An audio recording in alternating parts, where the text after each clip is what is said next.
ഗണപടാ നമുക്ക് അടുത്ത വർഷത്തേക്കുള്ള കോളത്തി കഴിഞ്ഞു. ഗുരുവായൂർ അമ്പലനടയില് 16-ാം തീയതി നടക്കുന്ന ഒരു കല്യാണത്തിന്റെ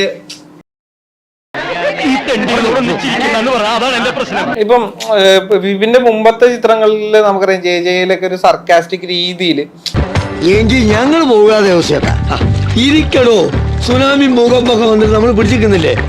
കഥ പറച്ചിൽ രീതിയിൽ തന്നെ നമ്മൾ നോർമൽ ഒരു ഫെമിനിസ്റ്റം ഫിലിം രീതിയിലല്ലല്ലോ അതിനെ കണ്ടതൊക്കെ.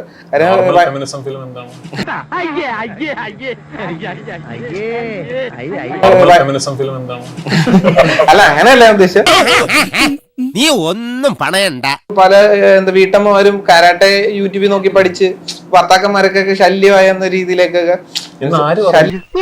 എന്നൊരു ആക്ടർ ഇച്ചും കൂടെ ലൗഡായിട്ടുള്ള ഒരു സംഗതിയാണ് ഉണ്ടത്.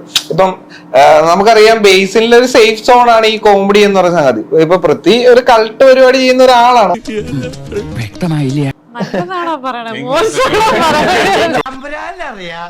ഇപ്പൊ മലയാള സിനിമ ഓൾറെഡി ഇപ്പൊ 100 കോടി 200 കോടി ക്ലബ്ബ് എന്നൊരു നോട്ടത്തിലേക്ക് മാറിയിരുന്നല്ലോ.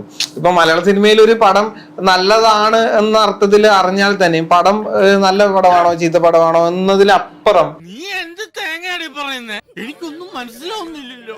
ബേസിക്കലി ഇന്നിപ്പം തമിഴ്നാട്, തെലുങ്ക് അങ്ങനെയുള്ള ഭാഷകളിലൊക്കെ റീഡബ് ചെയ്തോ ഇല്ലെങ്കിലൊക്കെ നമ്മുടെ ഭാഷയിൽ തന്നെ ഓടിക്കഴിഞ്ഞാൽ മാത്രമേ ഒരു പടത്തിനെ സക്സസ്ഫുൾ ആയിട്ട് കാണുന്ന ഒരു രീതിയിലേക്ക് വന്നിട്ടുണ്ട്.